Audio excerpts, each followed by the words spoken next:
Baik, selamat siang. Sebelumnya, perkenalkan nama saya Gusti Ayu Madeswan Devi dengan NIM E1M022032.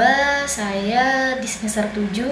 Berikut ini di pelajaran mata kuliah pengembangan sumber belajar kimia ada tugas. Berikut ini ada sumber media pembelajaran yang saya sudah bikin, yaitu tentang LKPD, yang dimana judulnya itu adalah LKPD tentang materi asam basa untuk SMA dan ataupun MA kelas 11. Nah, di sini ada pun bentuk covernya, kemudian di sini dihadirkan bentuk covernya itu colorful, yang dimana itu ada menciri khaskan, ada asam, itu ada buah-buahannya, dan juga ada basanya itu kayak contohnya sabun, dan juga yang benda-benda yang bersifat basa. Di sini juga dilengkapi dengan wallpaper yang ada indikator pH-nya, biar siswa langsung kayak menarik begitu dengan tampilan awal LKPD ini. Kemudian ada pun indikator pencapaiannya, yaitu yang ada 3. Yang pertama itu mengidentifikasi sifat asam dan basa berdasarkan hasil percobaan menggunakan indikator alami. Dan kedua, itu dia membedakan larutan asam dan basa melalui perubahan warna indikator. Dan yang ketiga itu menyimpulkan sifat larutan berdasarkan konsep teori asam basa, itu Arrhenius. Berdasarkan konsep Arrhenius itu indikator pencapaiannya. Kemudian ada pun tujuan pembelajaran yang yang akan dicapai, yaitu antara lain, yang pertama itu adalah setelah kita mengikuti pembelajaran ini, ada pun tujuannya, yaitu yang pertama mengamati perubahan warna indikator alami pada berbagai larutan. Yang kedua itu membedakan sifat larutan, entah dia sifat asam, basa, ataupun netral. Itu berdasarkan hasil percobaan dari siswa-siswa itu. Dan ketiga itu mengolah data, hasil percobaan untuk menentukan sifat larutan. Dan yang keempat itu membuat kesimpulan tentang cara mengidentifikasi asam dan basa menggunakan indikator alami. Kemudian di sini ada pun petunjuk penggunaan LKPD. Jadi siswa itu sebelum menggunakan LKPD itu ada petunjuknya. Jadi siswa itu bisa membaca terlebih dahulu petunjuk penggunaan LKPD. Nah, selanjutnya, kebetulan di sini saya menggunakan model pengembangannya itu adalah berbasis guided discovery learning, yang dimana itu penemuan. Jadi siswa itu dibantu dengan penemuan guru. Jadi gurunya itu tetap mengarahkan, jadi terbimbing gitu untuk tujuannya itu biar siswanya itu paham sampai mana, biar dia mengerti tujuannya itu tetap untuk satu arah. Jadi tetap juga gurunya ini sebagai fasilitator, dia akan mengarahkannya, akan membimbing siswanya sampai menemukan tujuan dari konsep materi ini. Nah, jadi di dengan model guided discovery learning ini ada pun sintaknya itu. Yang pertama stimulus. Jadi ini stimulus yaitu rangsangan. Jadi siswa ini akan diberi rangsangan terlebih dahulu, yang dimana materi asam basa ini adalah materi kehidupan sehari-hari yang banyak banget dijumpai dimanapun. Jadi siswa yang pertama saya tampilkan yaitu ini materi asam basa di kehidupan sehari-hari kita. Jadi siswa itu langsung mengenal, misal dengan gambar buah jeruk ini termasuk buah asam, dan dia juga ini rasanya dia agak asam, itu termasuk ke dalam materi asam. Dan juga siswa juga bisa menyebutkan contoh benda lain yang bersifat asam begitu. Begitupun dengan basa, saya menampilkan contoh gambar seseorang yang mencuci tangan dengan sabun.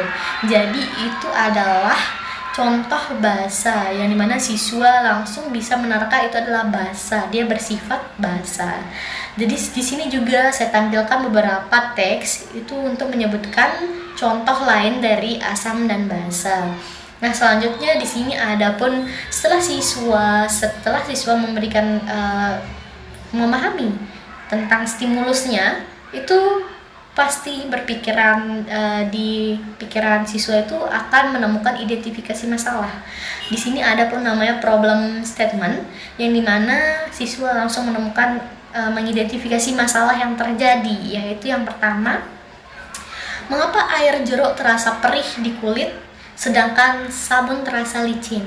Yang kedua, bagaimana cara membedakan sifat asam dan basa dari kedua bahan tersebut? Dan yang ketiga, indikator apa yang digunakan untuk mengetahui apakah suatu larutan ini bersifat asam ataupun bersifat basa? Nah, kemudian ini akan dilakukan dengan secara berkelompok. Hasil dari diskusi kelompok itu akan ditaruh di kolom yang sudah saya sediakan. Nah, selanjutnya di sini setelah mendiskusikan tentang udah mengidentifikasi masalahnya, jadi para siswa itu akan mengumpulkan data, akan melakukan percobaan sederhana. Jadi para siswa akan mengumpulkan bahan dan juga alat yang akan dilakukan, yang akan dipraktikumkan.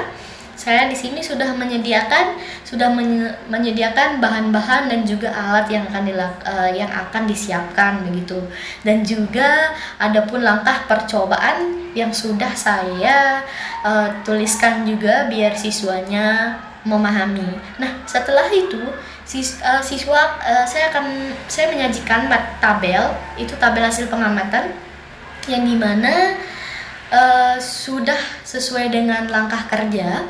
Itu saya sudah taruhkan.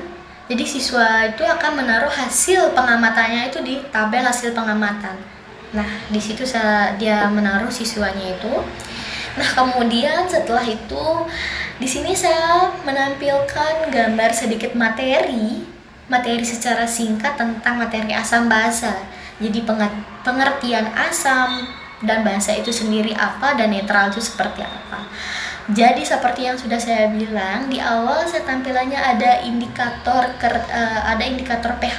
Di sini saya sudah menampilkan warna-warna yang termasuk yang bersifat asam, warna-warna yang bersifat basa, dan juga pH untuk asam itu 1 sampai 6, 7 itu netral, dan juga 8 sampai 14 itu termasuk basa. Sudah saya tampilkan di sini materinya. Jadi siswanya langsung menemukan. Misal dalam suatu percobaan siswa itu menemukan sedikit warna kuning, dia itu menunjukkan pH-nya 6, itu termasuk dalam asam. Asam. Nah, selanjutnya ada pun pengolahan datanya. Ini langkah setelah mereka sudah selesai dalam melakukan pengamatan. Sekarang mereka akan mengolah datanya.